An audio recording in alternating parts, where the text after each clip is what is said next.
Orde Baru adalah sebutan bagi masa pemerintahan Presiden Soeharto di Indonesia. Lahirnya Orde Baru diawali dengan dikeluarkannya Surat Perintah 11 Maret 1966. Dan masa Orde Baru berlangsung dari tahun 1966 sampai tahun 1998. Dan dalam jangka waktu tersebut, pembangunan nasional berkembang pesat.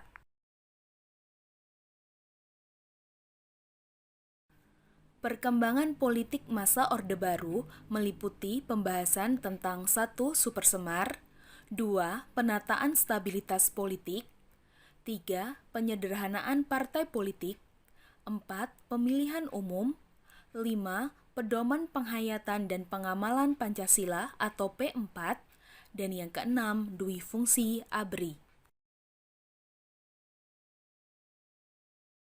Pasca penumpasan G30 SPKI, pemerintah ternyata belum sepenuhnya berhasil melakukan penyelesaian politik terhadap peristiwa tersebut. Hal ini membuat situasi politik tidak stabil. Kepercayaan masyarakat terhadap Presiden Soekarno semakin menurun. Dan pada saat yang bersamaan, Indonesia menghadapi situasi ekonomi yang terus memburuk, mengakibatkan harga-harga barang kebutuhan pokok melambung tinggi. Kondisi ini mendorong para pemuda dan mahasiswa melakukan aksi-aksi demonstrasi menuntut penyelesaian yang seadil-adilnya terhadap pelaku G30 SPKI dan perbaikan ekonomi. Dan pada tanggal 12 Januari 1966, pelajar, mahasiswa, dan masyarakat mengajukan 3 tuntutan rakyat atau tritura. Adapun isi tritura yaitu 1. Bubarkan PKI, 2. Bersihkan Kabinet Dwikora dari unsur-unsur gerakan 30 September, dan yang ketiga, turunkan harga. Tuntutan rakyat agar membubarkan PKI ternyata tidak dipenuhi. Untuk menenangkan rakyat, Presiden Soekarno mengadakan perubahan Kabinet Dwikora menjadi Kabinet 100 Menteri. Perubahan ini belum dapat memuaskan hati rakyat karena di dalamnya masih terdapat tokoh-tokoh yang terlibat dalam peristiwa G30 SPKI. Pada saat pelantikan Kabinet 100 Menteri, tanggal 24 Februari 1966, para mahasiswa, pelajar, dan pemuda memenuhi jalan-jalan menuju Istana Merdeka. Aksi itu dihadang oleh pasukan Cakrabirawa sehingga menyebabkan bentrok antara pasukan Cakrabirawa dengan para demonstran, yang menyebabkan gugurnya mahasiswa Universitas Indonesia bernama Arif Rahman Hakim.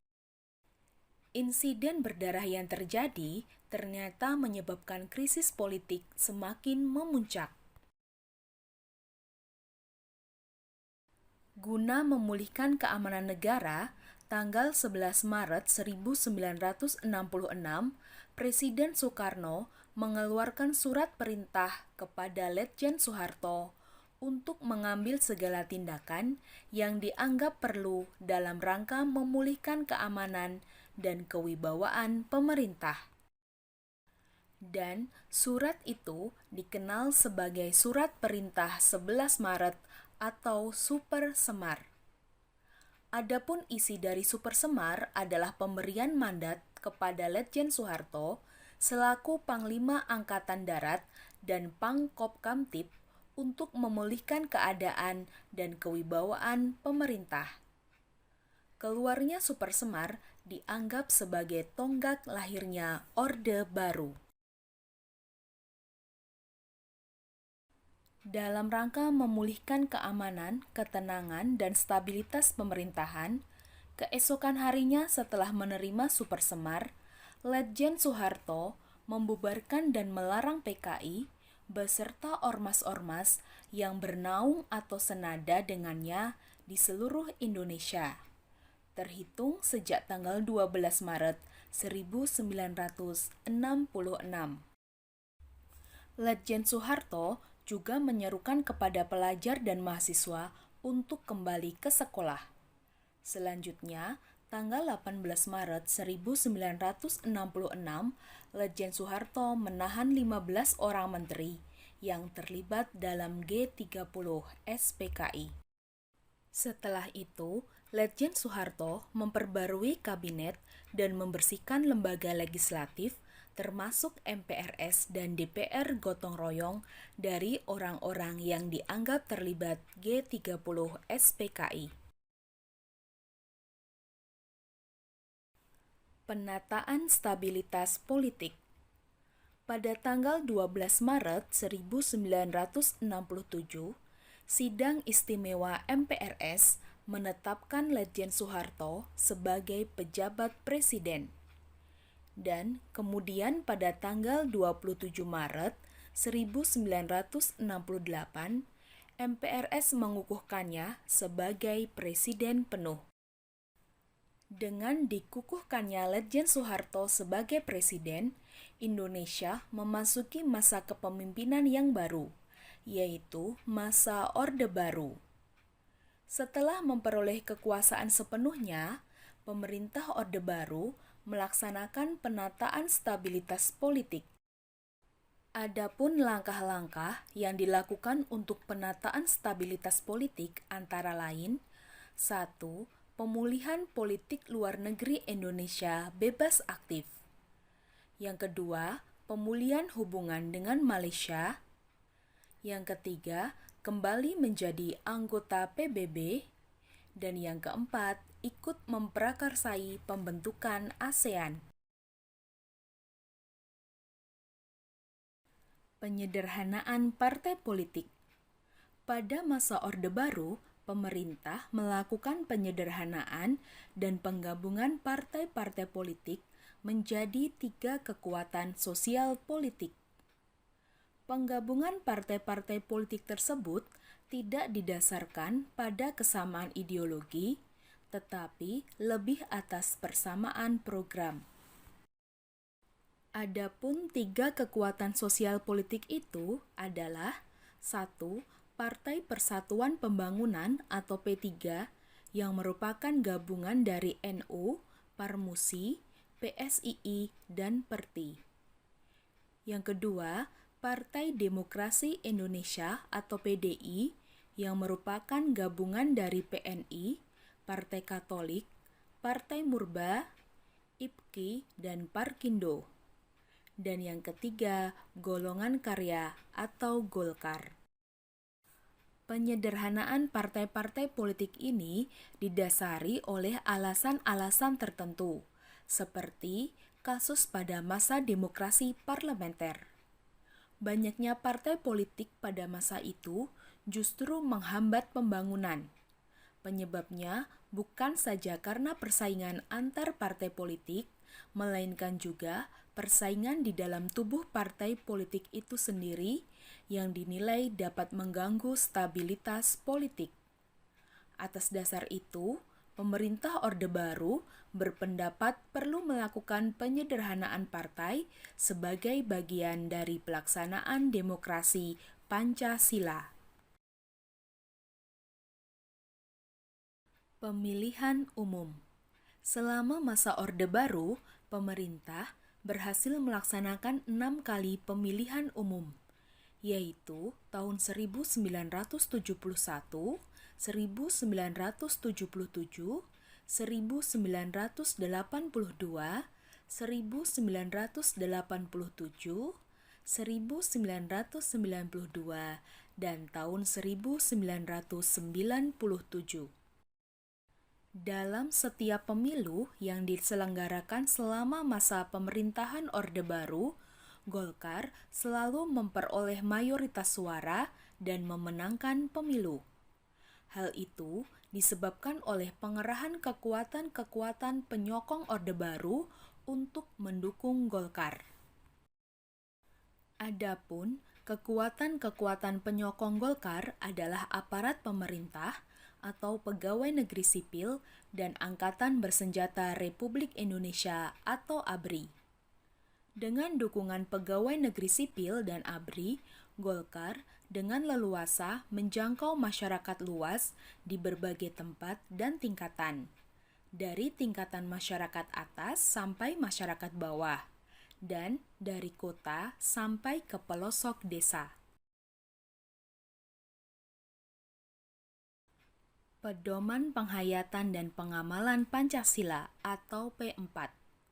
Pada tanggal 12 April 1976, Presiden Soeharto mengemukakan gagasan mengenai pedoman untuk menghayati dan mengamalkan Pancasila yang terkenal dengan nama Eka Prasetya Pancakarsa untuk mendukung pelaksanaan Pancasila dan UUD 1945 secara murni dan konsekuen.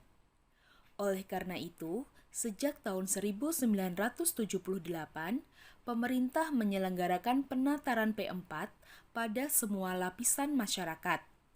Penataran P4 ini bertujuan untuk pemahaman yang sama terhadap Pancasila dan UUD 1945.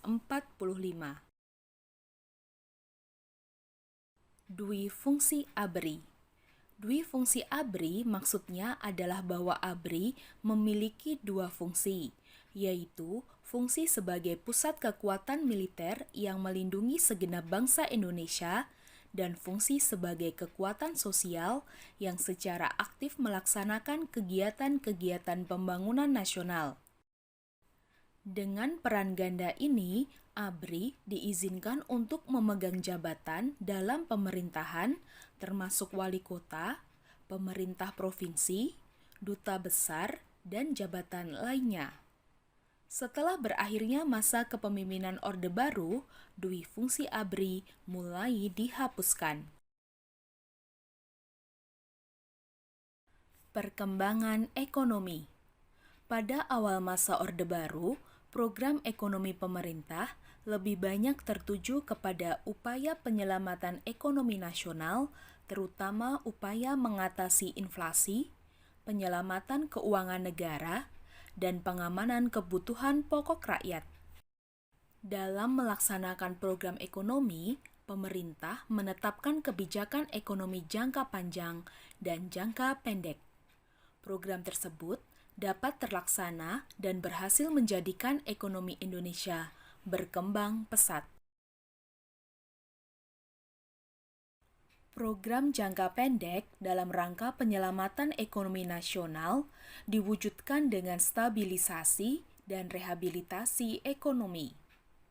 Pada awal tahun 1966, tingkat inflasi mencapai 650%. Maka, pemerintah tidak dapat melakukan pembangunan dengan segera, tetapi harus melakukan stabilisasi dan rehabilitasi ekonomi terlebih dahulu. Stabilisasi yang dimaksud adalah pengendalian inflasi supaya harga-harga tidak melonjak terus secara cepat. Sedangkan rehabilitasi yaitu rehabilitasi fisik terhadap prasarana-prasarana dan alat-alat produksi yang banyak mengalami kerusakan. Stabilisasi dan rehabilitasi ekonomi yang dilakukan membuahkan hasil yang cukup baik. Tingkat inflasi yang semula mencapai 650% berhasil ditekan menjadi 120% pada tahun 1967 dan menjadi 80% pada tahun 1968. Dan keadaan ekonomi Indonesia terus membaik hingga pada tahun 1969. Pemerintah siap melaksanakan program jangka panjang. Program jangka panjang. Program jangka panjang yang dilakukan oleh pemerintah Orde Baru diwujudkan dengan pelaksanaan rencana pembangunan jangka panjang 25 tahun. Pembangunan jangka panjang dilakukan secara periodik 5 tahunan yang disebut pelita atau pembangunan 5 tahun. Pelita pertama berlangsung dari 1 April 1969 sampai 1 Maret 1974. Sasaran yang hendak dicapai adalah pangan, sandang, perbaikan prasarana, perumahan rakyat, perluasan lapangan kerja, dan kesejahteraan rohani. Pelita 1 lebih menitik beratkan pada sektor pertanian. Pelaksanaan Pelita 1 telah membuahkan hasil yang cukup menggembirakan. Antara lain, produk beras telah meningkat dari 11,32 juta ton menjadi 14 juta ton. Kemudian, pertumbuhan ekonomi dari rata-rata 3% menjadi 6,7% per tahun. Kemudian, pendapatan rata-rata penduduk dari 80 dolar Amerika dapat ditingkatkan menjadi 170 dolar Amerika. Kemudian, tingkat inflasi dapat ditekan menjadi 47,8% pada akhir pelita yang pertama. Pelita kedua berlangsung dari 1 April 1974 sampai 31 Maret 1979. Sasaran yang hendak dicapai pada masa ini adalah pangan, sandang, perumahan, sarana dan prasarana, menyejahterakan rakyat, dan memperluas lapangan kerja. Pelita yang kedua berhasil meningkatkan pertumbuhan ekonomi rata-rata penduduk 7% setahun. Dan tingkat inflasi berhasil ditekan hingga 9,5%. Pada sektor pertanian telah dilakukan perbaikan dan pembangunan jaringan irigasi baru. Pelita yang ketiga berlangsung dari 1 April 1979 sampai 31 Maret 1984. Pelita yang ketiga lebih menekankan pada trilogi pembangunan yang bertujuan terciptanya masyarakat yang adil dan makmur berdasarkan Pancasila dan UUD 1945. Pelita yang ketiga ini menitik beratkan pada sektor pertanian menuju swasembada pangan, serta meningkatkan industri yang mengolah bahan baku menjadi barang jadi. Pelita keempat berlangsung dari 1 April 1984 sampai 31 Maret 1989. Pelita keempat menitik beratkan pada sektor pertanian untuk melanjutkan usaha swasembada pangan, serta meningkatkan industri yang dapat menghasilkan mesin-mesin industri sendiri, baik industri berat maupun industri ringan. Karena kesuksesan dalam program swasembada pangan, Indonesia mendapatkan penghargaan dari FAO atau Organisasi Pangan dan Pertanian Dunia pada tahun 1985. Pelita kelima berlangsung dari 1 April 1989 sampai 31 Maret 1994. Pada pelita ini menitik beratkan pada sektor pertanian dan industri untuk menetapkan swasembada pangan dan meningkatkan produksi hasil pertanian lainnya dan sektor industri, khususnya industri yang menghasilkan barang ekspor, industri yang banyak menyerap tenaga kerja, industri pengolahan hasil pertanian, serta industri yang dapat menghasilkan mesin-mesin industri. Dan yang terakhir, pelita keenam. Pelita keenam merupakan awal pembangunan jangka panjang tahap kedua. Pelita keenam lebih menitik beratkan pada sektor ekonomi, industri, pertanian, serta pembangunan dan peningkatan kualitas sumber daya manusia sebagai pendukungnya. Pelita yang keenam direncanakan mulai tanggal 1 April 1994 dan berakhir pada tanggal 31 Maret 1999. Namun, Pada tahun 1997, Indonesia dilanda krisis keuangan yang berlanjut menjadi krisis ekonomi dan akhirnya menjadi krisis kepercayaan terhadap pemerintah. Akibatnya, Pelita 6 tidak dapat dilanjutkan sesuai dengan yang direncanakan. Oke anak-anak, itu tadi materi sejarah tentang masa Orde Baru di Indonesia. Semoga video pembelajaran ini dapat bermanfaat bagi kalian semua ya. Terima kasih atas perhatiannya. Sekian saja. Wassalamualaikum warahmatullahi wabarakatuh.